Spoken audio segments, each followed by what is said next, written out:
시편은 기도와 찬송으로 이루어진 성경입니다. 이스라엘 백성들은 그 예배 때마다 음악에 맞춰서 그 시편을 부르면서 하나님 앞에 나아갔고요. 오늘날 우리 또한 이 시편을 통하여서 우리의 고백과 기도의 간구로 하나님 앞에 나아가기도 합니다. 어떨 때는 시편을 통해서 만들어진 그 찬양을 통하여서 우리가 하나님께 찬양을 올려드리며 우리가 예배하며 하나님께 나아갈 때도 있고요. 또 때로는 그 시편에 기록된 그 말씀을 우리가 읊조리면서 우리가 하나님 앞에 기도하며 우리가 나아갈 때도 있는 것이죠. 이와 같이 기도와 찬송으로 이루어진 시편에서 이 시편 1편은 서론의 역할을 담당하고 있어요. 하지만 이 시편 1편은 이 아이러니하게도 기도와 찬송의 시로 이루어져 있지 않습니다. 오히려 복 있는 사람과 그렇지 않는 사람, 또 의인과 악인은 각각 어떠한 특징을 가지는지 대조를 이루며 의인의 삶을 살 것을 권하는 그런 지혜의 시의 형식을 가지고 있습니다. 시편 1편은 왜 그렇게 기도와 찬송의 시로 되어 있지 않고 복 있는 사람과 그렇지 않은 사람, 또 의인의 삶을 살 것에 대한 권면하는 그 지혜의 시로 이루어져 있을까요? 그것은 바로 하나님께 기도하며 찬양하며 예배하기 이전에 우리의 삶이 먼저 하나님 앞에 바르게 서 있어야 되기 때문입니다. 구약 이스라엘 백성들의 그 역사를 살펴보면은 이스라엘 백성들이 하나님께 드리는 기도와 찬양, 예배, 그것이 아무리 세련되고 화려하고 웅장하다 할지라도 그들의 삶이 하나님 보시기에 합당하지 아니할 때에 하나님께서는 그것을 기뻐 받지 않으시는 모습을 보이고 있음을 우리는 말씀을 통해서 볼 수 있습니다. 레위기 8장을 보면은 아론과 그의 아들들의 그 제사장 위임식이 나와요. 그리고 9장에서 보면은 아론이 첫 제사를 하나님께 드리는 장면이 나옵니다. 그때의 그 제사의 감격과 은혜가 얼마나 크고 놀라웠는지 여호와의 영광이 온 백성에게 나타나고 온 백성이 하나님의 영광 앞에 소리 지르며 엎드렸다라고 기록하고 있습니다. 그러나 바로 다음 10장을 보면은 비극적인 이야기가 나옵니다. 무엇이냐면은 아론과 그 아들 나답과 아비후가 하나님께 분향을 하다가 죽임을 당하는 사건이 나옵니다. 그들이 하나님 앞에 죽임을 당한 이유가 무엇입니까? 바로 그들이 하나님이 명령하신 그 번제단에서 비롯된 불로 하나님께 나아가 분향을 해야 되는데 그 불이 아닌 다른 불을 가져와 하나님께 분향하려 하는 그런 불순종을 이 아들들이 저질렀기 때문입니다. 이사야 1장을 보면은 시작부터 이스라엘을 향한 하나님의 책망의 메시지가 선포되고 있어요. 그들은 열심히 절기를 지키고 살찌고 기름진 그 짐승을 가져와서 하나님께 예배를 드렸습니다. 그러나 하나님께서는 그 예배를 기뻐 받으시지 아니하시고 오히려 가증히 여긴다고 말씀하십니다. 왜 그럴까요? 그들의 삶이 하나님 보시기에 온전하지 않았기 때문입니다. 따라서 우리는 하나님 앞에 나아가 기도하며 찬송하며 그분 앞에 예배 드리기 이전에 과연 우리의 삶이, 나의 삶이 하나님께 받기에 하나님께 드리기 합당한 삶인가, 나의 삶이 뒷받침되어 있는 삶인가를 끊임없이 되돌아보고 점검해 보아야 됩니다. 오늘 시편 1편에서는 복 있는 사람, 의인의 삶에 대해서 이야기를 하고 있습니다. 우리나라에서 우리나라처럼 그렇게 복을 좋아하는 나라는 잘 없을 겁니다. 지난주 저희가 이제 새해를 맞이하였죠. 저희가 새해를 맞이하면서 가장 많이 한 인사가 무엇입니까? 바로 새해 복 많이 받으세요입니다. 우리가 그 새해를 맞이하면서 서로 대면으로 새해 복 많이 받으세요 하면서 그 덕담을 주고 나눴습니다. 그뿐만 아니라 그것도 모자라서 또 집에 들어가서 그 카카오톡으로 또 평소에 연락 잘 안 오던 사람들이 그날만은 새해 복 많이 받아달라고 이렇게 덕담을 주고받는 그러한 이제 인사를 우리가 나누고 있습니다. 그뿐만이 아니지 않습니까? 저희들에게 한 달 후면은 구정이 찾아옵니다. 그때에 똑같은 그 새해 복 많이 받으세요 덕담을 주고받는 것이죠. 그만큼 우리는 복을 통해서 형통한 삶을 누리고자 하는 열망이 있는 것이죠. 그리스도인인 우리는 그러나 세상이 말하는 그러한 복이 아닌 성경이 말하는 복이 무엇인지 알고 그 복을 따르는 사람이 되어야 됩니다. 오늘 본문 말씀은 복 있는 사람을 의인과 연결시키고 하나님께 기도와 찬송하기에 삶이 뒷받침된 사람을 복 있는 사람, 의인으로 부르고 있습니다. 그러면 오늘 본문에서 말하는 복이란 무엇일까요? 개역개정 성경에서 저희가 읽고 있는 이 복이란 단어에 히브리어의 이 원어를 살펴보면 크게 두 가지 단어로 분류될 수 있습니다. 바라크와 오셰르입니다. 첫 번째로 이 바라크라는 단어입니다. 이 바라크가 의미하는 복이 무엇인지 이 용례를 살펴보니까요.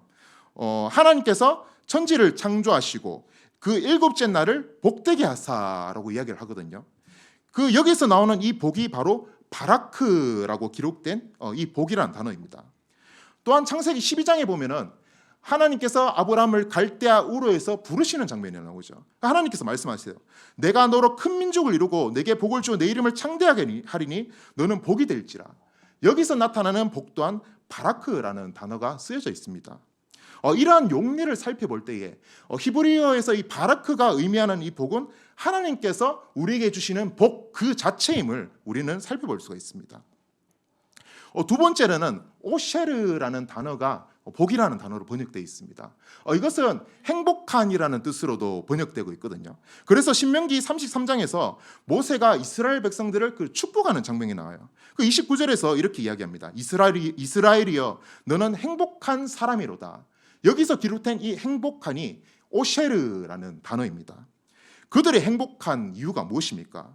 바로 그들이 그 뒤에 보니까 여호와의 구원을 얻었기 때문에 전능하신 그 하나님의 손에 의하여서 건짐을 받았기 때문에 그들의 상태가 오셰르, 행복한 상태라고 이야기를 하는 것이죠. 시편을 또 용례를 살펴보면은요. 시편 34편 8절 말씀에 여호와의 선하심을 맛보아할지어다. 그에게 피하는 자는 복이 있도다 해서 이 복이 오셰르라는 단어로 쓰여지고 있습니다. 즉 하나님께 피한다, 하나님께 속해 있을 때에 그 사람의 상태가 바로 오셰르, 복된 상태라고 이야기를 하는 것이죠. 즉 성경에서 오셰르라는 이 히브리어 단어를 쓸 때는 그 관계적인 개념이 들어가 있는 것을 우리가 살펴볼 수가 있어요. 하나님의 백성이 그 하나님의 영역 가운데 들어가 있을 때에 그분의 온전한 통치와 질서 가운데 거해 있을 때에 그분과의 온전한 관계에 있을 때에 그 상태가 바로 오셰르, 복된 상태라고 이야기를 하는 것이죠. 오늘 본문의 1절 말씀에 복 있는 사람 또한 여기 나오는 복 또한 오셰르라는 단어가 쓰였습니다. 따라서 복 있는 사람이란 하나님과의 관계가 온전한 사람, 그 하나님의 그 온전한 질서와 통치 가운데 있는 사람을 이야기하는 것입니다. 우리가 아무리 큰 부와 명예와 권력을 얻고 또 모든 일이 잘 된다 할지라도 그 사람이 하나님과의 관계가 온전하지 않다라면 성경은 복 있는 사람이라고 이야기를 하지 않는 것이죠. 반면에 좀 부족하고 세상에서 인정받지 못하고 멸시받고 천대받는다 할지라도 그 사람이 하나님 관계가 온전하고 그 사람이 하나님의 그 통치와 질서 가운데에 온전히 순복해 있는 사람이라면 성경은 그 사람을 복된 사람이라고 이야기를 하는 것입니다. 그렇다면 하나님과 온전한 관계에 있는 복 있는 사람은 어떠한 특징을 가지고 있을까요? 먼저 복 있는 사람은 해야 할 것과 하지 말아야 될 것을 분명히 알고 있는 사람이에요. 오늘 본문 말씀 1절과 2절은 서로 대조 관계를 이루고 있어요. 그러면서 복 있는 사람이 해야 할 것과 하지 말아야 할 것을 명확하게 구분하고 명시해 놓았습니다. 1절에서 복 있는 사람은 악인의 꾀를 따르지 않는다라고 이야기를 하고 있죠. 여기서 따르다 단어는 걷다, 동행하다라는 뜻도 가지고 있습니다. 즉 복 있는 사람은 어느 길을 걸어야 할지를 알고 누구랑 동행해야 될지를 아는 사람을 바로 복 있는 사람이라고 이야기를 하는 거죠. 반대로 복 없는 사람은 어떨까요? 그들은 악인의 꾀를 따르고 죄인의 길에 서고 오만한 자들의 자리에 앉는 사람입니다. 따르고 서고 앉고 잘못된 길을 선택했을 때에 그 길을 걸어가다가 결국에는 그곳에 정착하고 앉아버리는 사람이 하나님과 동행하지 않는 사람에게 나타나는 특징인 것이죠. 성경에 가룟 유다가 있습니다. 그는 예수님을 따르는 12제자 중에 한 사람이었죠. 그러나 마귀가 그의 마음에 예수를 팔려는 그 생각을 넣었을 때에 그 이후에 그는 악인의 꾀를 따르는 잘못된 길을 걸어가게 되죠. 결국에 가룟 유다는 은 30에 예수님을 팔아넘기고 뒤늦게 자신의 잘못을 깨달았지만은 돌이킬 수 없는 그 악인의 길에 정착하여 스스로 목을 매 숨기는 그런 멸망의 상태에 이르게 되었습니다. 반면에 성경에서 의인의 길을 걸어가며 그 하나님과 동행하는 인물들도 많이 등장하고 있습니다. 대표적으로 에녹이 있죠. 성경에서 에녹은 하나님과 동행하는 삶을 살았다라고 기록하고 있습니다. 얼마나 그가 하나님과 동행하며 의인의 길을 걸었는지 그는 죽음을 보지 않고 하늘로 하나님께 데려가심을 당했다라고 이야기를 하고 있죠. 우리가 잘 아는 아브라함은 어떻습니까? 그는 갈대아 우르라는 그 문명이 발달하고 우상 숭배가 그 넘치는 그런 도시에 살고 있었죠. 그러나 그는 그곳에서 하나님의 말씀을 따라 하나님과 동행하는 삶을 살았어요. 간혹 기근을 피하기 위해서 애굽으로 내려가고 또 위기를 넘기기 위해서 그 자기 아내를 팔아버리는 그런 잘못된 길을 선택할 때도 있었죠. 그러나 그때마다 하나님께서는 그를 일깨워 주시고 그 삶 가운데 은혜를 주심으로 말미암아 그는 돌이켜 하나님을 따르고 끝까지 동행하는 삶을 살아갈 수가 있었습니다. 그 결과 그 삶에 나타난 특징이 어떻습니까? 100세의 부림에 하나님께서 약속하신 말씀대로 그에게 이삭을 주시고 또 그의 자손을 통해서 온 인류를 구원할 메시아 예수 그리스도가 나게 하셨습니다. 여러분, 우리 또한 이 아브라함과 같이 갈대아 우르와 같은 죄악된 그 세상 속에서 살았던 사람입니다. 그러한 우리를 성령께서는 우리를 일깨우시고 믿음을 주심으로 말미암아 하나님과 동행하는 삶을 살 수 있도록 은혜를 허락하여 주셨습니다. 우리 또한 아브라함과 같이 실수하고 다른 길로 돌아설 때가 있습니다. 우리의 생각과 뜻대로 애굽으로 갈 수도 있고 아니면 우리의 힘으로 우리만의 그 이스마엘을 낳을 수도 있고 나의 위기를 모면하기 위해서 아브라함에게 하나님께서 사라를 주신 것 같이 하나님께서 내게 주신 것을 다른 사람에게 넘길 그런 잘못된 길을 선택할 때도 있습니다. 그러나 그럴 때마다 우리 주님께서는 그러한 우리를 내버려 두지 아니하시고 우리를 일깨우시는 것이죠. 다시금 돌이킬 수 있는 은혜를 허락하시죠. 다시금 하나님과 동행하며 복된 길을 걸어갈 수 있는 복 있는 사람으로 우리를 만들어 가십니다. 그러니 여러분, 우리가 세상 속에 살아가면서 누구를 믿고 의지하고 동행하는 삶을 살아야 되겠습니까? 바로 우리 하나님인 것입니다.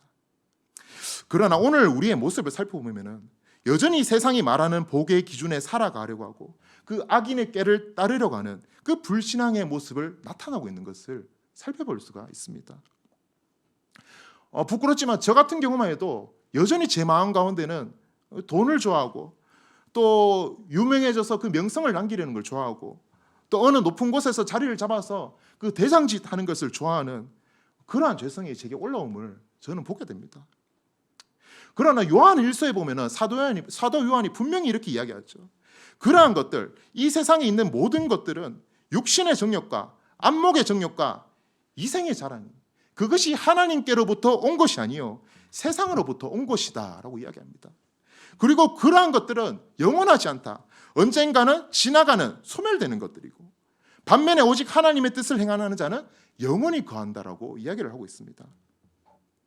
따라서 우리가 날마다 힘써 행해야 될 것이 무엇이겠습니까? 하나님과 동행하고 복 있는 사람으로 살아가기 위해서 우리의 정욕과 탐심을 매일매일 십자가에 못 박아야 하는 것입니다. 그리고 우리 안에 내주하신 그 성령님을 의지하고 성령의 뜻을 따르는 주님의 길을 걷는 사람이 되어야 되는 것입니다. 저희 신학교에서는 그 코람데오라는 단어를 쓰는 것을 좋아합니다. 이것이 그 하나님 앞에서라는 이 라틴어의 그 글자거든요. 그래서 저희 학교에서는 이 코람데오 정신을 이렇게 실천하고자 하는 몇 가지의 그 것들이 있어요. 첫 번째로는 시험을 칠 때 감독이 없습니다. 그래서 자기가 시험지 받아서 시험을 치고 내고 그냥 집에 갑니다. 그리고 두 번째로는 출석 체크를 자율로 맡깁니다. 처음에는 제가 신학생이니까 당연히 그렇게 해야지 이렇게 꺼리낌 없이 할 줄 알았어요. 근데 이걸 막상 해보면은 쉽지가 않습니다. 이게 시험지를 받으면요 꼭 이렇게 긴가민가한 문제가 있잖아요. 그럼 마음속에 행동 안 하지 마음속에 이런 생각이 들어요. 눈동자를 굴려 말려 이런 생각이 들더라고요. 그리고 그 수업 시간에 출석 체크를 교수님께서 몇 시간마다 안 하고 꼭 몇 달마다 몰아서 하시더라고요. 근데 그 출석부를 돌릴 때 자기는 언제 빠졌는지 알잖아요. 그래서 막상 이 출석부를 받았을 때 그 마음에 갈등이 올라올 때가 있습니다. 야, 이걸 다 동그라미 치고 싶은데, 이런 마음속에 저의 마음의 죄악됨이 올라올 때가 있더라고요. 그럴 때마다 제게서 올라오는 이 죄성을 매일매일 십자가에 못 박는 것이죠. 나와 동행하는 하나님을 계속적으로 의식하는 것입니다. 호람되어 내가 지금 하나님 앞에 서 있지. 나는 하나님과 지금 동행하는 삶을 살고 있지. 악인의 꾀를 따르지 아니하고 하나님의 말씀을 따르는 그 정직을 행하기로 몸부림치며 살아가는 그런 노력을 저는 하고 있습니다. 여러분, 우리의 매일의 일상에서도 마찬가지지 않습니까? 우리는 악인의 꾀를 따르는 삶이 아닌 하나님과 동행하는 삶을 살 수 있도록 우리가 매일매일 우리의 정욕과 탐심을 십자가에 못 박고 하나님의 뜻을 행하기 위해서 몸부림을 쳐야 됩니다.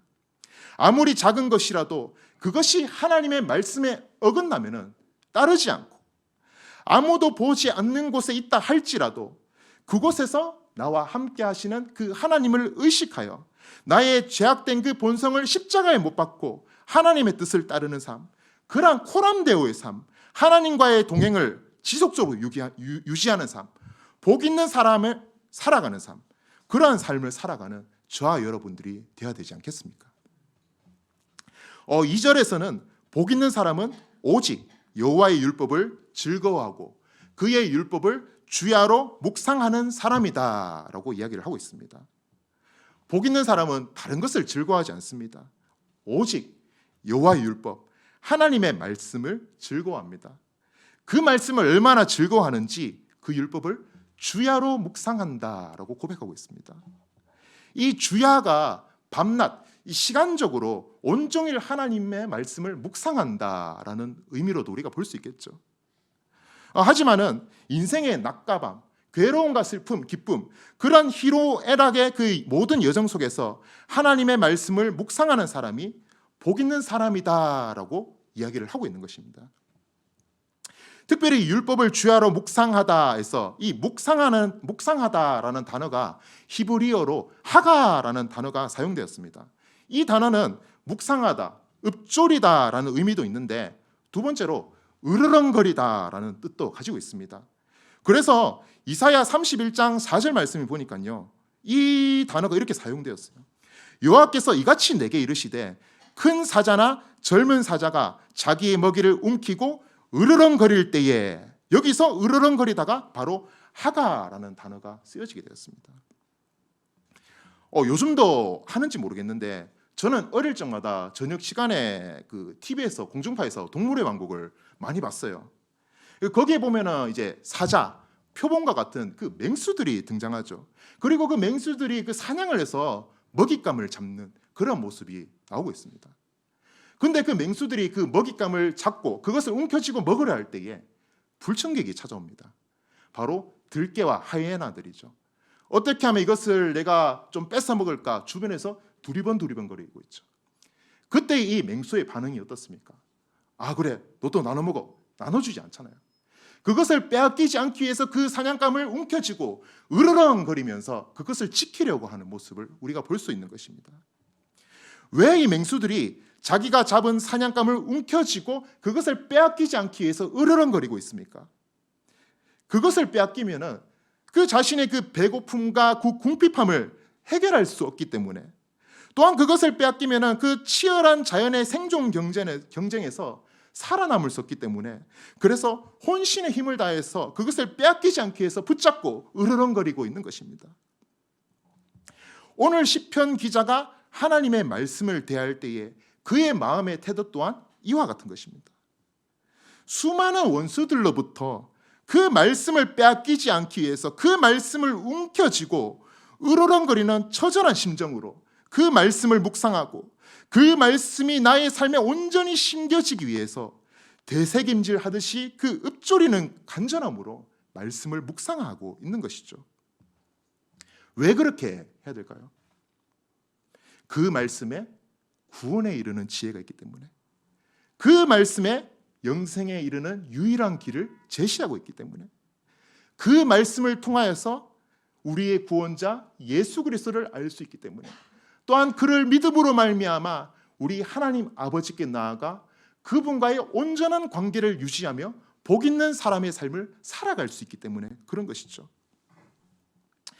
구한말 시대에 중국 선교사로 있던 그 캐나다 출신의 스티븐 고포드라는 선교사님이 계셨어요. 그분께서는 1907년 그 평양 대부흥 운동이 있었던 그 시기에 우연히 조선을 방문하고 그 평양 대부흥을 목격하고 그 목격담을 글로 쓰게 됩니다. 그리고 그분께서 조선교회를 성령께서 부흥시킨다는 그 증거를 몇 가지를 기술해 놓으셨어요. 뭐 기도가 끊이지 아니하고 그 교회가 곳곳에 세워지고 또 복음이 계속적으로 전파되고 그러한 여러 가지의 현상들도 있었지만은 그 중에 하나가 바로 성도들이 말씀을 향한 열심이 끊어지지 않는다라는 것이었습니다. 한 해 동안 1,400여 회의 말씀 사경회가 열렸다고 해요. 그리고 9만 명의 성도들이 그 말씀 사경회에 참석해서 하나님의 말씀을 알고 배우고 익히기를 힘썼다라고 이야기합니다. 그리고 그 당시 성도들이 일본 사람에게 잡혀가면은 그곳에서 불평하면서 그렇게 세월을 보내는 것이 아닌 그곳에서 성경 공부를 하기에 힘썼다라고 그렇게 글에 기록되어 있습니다. 또한 만약에 일본 사람들이 성경을 없앨 것을 대비해서 돌아가면서 성경을 한 권씩 통째로 암기하고 있었다라고 기록하고 있습니다. 마음에 심겨진 그 구원에 이르는 그 말씀을 빼앗기지 않기 위해서 말씀을 읊조리고 그 말씀을 움켜쥐고 으르렁거리는 그 처절함, 그것이 우리 신앙의 선배들 가운데 있었던 것이죠. 문득 제 삶을 곰곰이 되돌아보게 되더라고요. 과연 나는 하나님의 말씀을 어떻게 묵상하고 있는가? 오늘 시편 기자와 같이 아니면 우리의 신앙의 그 믿음의 선배님들과 같이 내게 주어진 그 말씀을 빼앗기지 않기 위해 그 말씀을 붙들고 으르렁거리며 읊조리는 그 열심이 나에게 있는가? 돌이켜보면은 그 묵상이라는 단어가 저에게 많이 퇴색되어져 있더라고요. 묵상이라는 것이 그저 아침에 커피 한 잔 내려놓고 그 잔잔한 찬양 틀어놓고 마치 교양을 즐기듯이 그렇게 그것도 모자라 때로는 피곤하다 바쁘다는 핑계로 그 말씀을 멀리하고 또 성경책 펼쳐놓고 핸드폰 보다가 유튜브 쇼츠에 빠져가지고 그것에 하나님의 말씀을 빼앗기고 그러한 어리석은 모습, 그 미련한 모습이 저에게 있는 것을 저는 돌이켜봤습니다. 말씀이 없으면 나의 영혼이 마르고 죽어가는데 어떻게 하나님의 말씀을 내가 이렇게 대하고 있나? 정말 돌이키고 반성하고 회개하는 시간을 가졌습니다. 예수님께서는 산상수훈에서 복을 말씀하시면서 가장 첫 번째로 심령이 가난한 자는 복이 있다라고 말씀하셨습니다. 여기서 가난함이라 누구의 도움 없이는 도무지 살아갈 수 없는 그러한 극심한 그 가난함을 의미합니다. 그러한 극심한 가난한 심령으로 내 영혼이 마르지 않기 위해 그 필사즉생의 그 마음으로 하나님의 말씀을 붙들려는 그 간절함이 저와 여러분들 삶 가운데 회복되어야 되지 않을까라고 생각을 합니다. 마지막으로 3절 말씀을 보면은 복 있는 사람은 시냇가에 심은 나무와 같은 사람 같다라고 이야기를 하고 있습니다. 이 시냇가에 심은 나무를 직역하게 되면은 시냇 물가 위에 심겨진 나무로 이야기를 할 수가 있습니다. 이스라엘에도 수많은 나무들이 있죠. 하지만 그 지역은 건기와 우기가 뚜렷한 지역입니다. 그래서 우기가 지나고 건기가 되었을 때에 수많은 나무들이 말라버리거나 제때 열매를 맺지 못합니다. 그러나 시냇가에 심겨진 나무는 다르죠. 나무의 뿌리가 지속적으로 시냇가의 그 물을 흡수하기 때문에 그 나무는 마르지 아니하고 철을 따라 풍성한 열매를 맺는 나무로 서게 되는 것입니다. 복 있는 사람도 이와 같은 것이죠. 주님께서는 말씀의 토대 위에 우리를 심으셨습니다. 처음에는 주변의 나무들과 별 다를 바 없어 보여요. 그래서 작은 바람에도 흔들리고 또 때로는 메마를 때도 있고 열매를 많이 맺지 못할 때도 있습니다. 그러나 세월이 흐르고 시간이 지날수록 그 차이는 그렇지 않은 나무와 시냇가에 심겨진 나무와 그 차이는 극심하게 분명하게 드러나게 되는 것이죠. 말씀의 토대 위에 심겨진 그런 영혼은 자라게 되어 있습니다. 그의 영혼은 마르지 않습니다. 어떠한 시련과 고난이 찾아온다 할지라도 흔들리지 않습니다. 성령의 열매가 풍성히 맺히는 그러한 삶을 살아가게 됩니다. 제가 저희 어머니를 평소에도 많이 좋아하는데 요즘 따라 저희 어머니를 보면은 참 존경스럽다는 이런 생각이 듭니다. 왜냐하면은 저 어릴 적에 저희 어머니가 한 제 나이쯤 되었을 때는 저랑 좀 별 다를 바가 없었던 것 같아요. 그래서 성격도 좀 급하시고 목소리도 크시고 좀 쉽게 좀 욱하시고 좀 이런 성격을 가지셨거든요. 근데 요즘 제 어머니랑 이야기를 나누다 보면은 시냇가에 심겨진 나무가 이와 같구나라는 것을 경험하게 되더라고요. 그 이야기를 나누다 보면은 그 이야기에서 묻어나오는 그 신앙의 그 깊이와 연륜, 그리고 어려움이 찾아올 때에 요동치지 않는 그 견고한 믿음, 또 삶에서 드러나는 풍성한 성령의 열매들, 그것이 단기간에 공부해서 지식적으로 획득하고 흉내낼 수 없는 그러한 묵직함이 저희 어머니에게서 묻어나오더라고요. 그 모습을 보면서 저도 많은 용기를 얻었습니다. 나도 세월이 지나면 저렇게 될 수 있겠구나. 우리를 말씀의 토대 위에 심으시고 자라나게 하시는 하나님께서 저와 여러분들의 삶을 지속적으로 견고한 나무로 세워나가실 것입니다. 지금은 내가 쉽게 흔들리지만 점점 흔들리지 아니하는 그러한 견고함을 허락하여 주시고, 지금은 내가 열매가 없어 보이지만 점점 풍성한 열매를 사는 그런 삶을 살도록 해주시고, 그러기 위해서 우리가 더욱 주의 말씀을 붙들고 의지하며 살아가야 되는 것이죠. 3절 하반절에 보니까요, 결국 그러한 사람은 모든 일에 다 형통한 사람이다 라고 말하고 있습니다. 성경에서 하나님의 형통을 누렸는 사람을 생각하면 누구가 떠오르십니까? 네, 요셉입니다. 네, 저는 어릴 적에 참 좀 무서운 꿈을 품었던 것 같아요. 나도 요셉처럼 되고 싶다. 왜냐하면 그가 형통하기 때문에.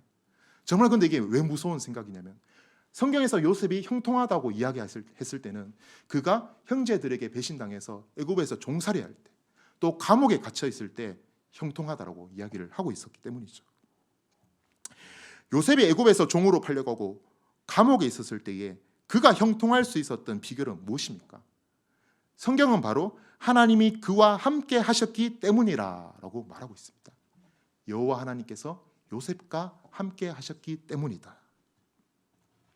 요셉 또한 복된 길과 그렇지 않는 길을 선택할 수 있는 그런 기로에 놓였던 사람이에요. 자기를 팔아넘긴 형제들에 대한 그 분노와 복수심에 사로잡혀서, 그래서 애굽에서 종살이하는 동안 내가 이 형제들 만나면 어떻게 복수할 수 있을지 그렇게 때를 기다리며 칼을 갈며 그렇게 준비할 수도 있었고, 또 보디발의 그 아내의 유혹에 넘어가는 그런 선택을 할 수도 있었습니다. 그러나 요셉 어떻습니까? 하나님과 동행하는 삶을 살기로 결단한 사람입니다. 그래서 요셉은 종살이 중에도 감옥 안에 있었을 때도 복 있는 사람으로 하나님의 형통을 누릴 수가 있었죠. 그 결과 어떻습니까? 하나님께서 그를 자라게 하셨습니다. 세월이 지나서 뒤돌아보니까 총리가 되어 있어요. 그리고 극심한 가뭄에서도 하나님의 지혜를 통하여서 사람을 살리는 그러한 거목으로, 또한 자기를 팔아버린 그 형제들을 용서하고 용납하는 성령의 열매가 풍성한 사람이 되게 하셨습니다. 요셉의 삶 가운데 역사하셨던 그 하나님이 오늘날 이 자리에 앉아있는 저와 여러분에게 동일하게 역사하실 줄 믿습니다. 오늘 말씀을 정리하고자 합니다. 하나님께서는 우리가 기도와 찬송으로 하나님께 예배하며 나아가기 이전에 우리의 삶이 하나님 보시기에 온전한 삶으로 서 있기를 하나님께서 원하고 계십니다. 그러기 위해서 우리는 세상이 추구하는 복을 따르는 삶이 아닌 하나님께서 말씀하시는 그 복의 기준에 맞는 삶을 우리가 살아가야 되는 것입니다. 오늘 이 자리에 모인 사랑하는 성도님들, 하나님께서 인정하시는 그러한 진정한 복 있는 사람이 되기 위해서 어느 곳에 있든지 우리 하나님을 의식하고 그 하나님과 동행하는 삶을 살아가고, 또 하나님의 말씀을 주야로 묵상하며 그 말씀을 통해서 시냇가에 심은 나무와 같이 더욱 자라남으로 하나님께서 주시는 진정한 복과 은혜를 누리며 살아가는 그런 복 있는 삶, 복 있는 사람, 그런 사람이 되어가는 저와 여러분 되시기를 간절히 소망합니다.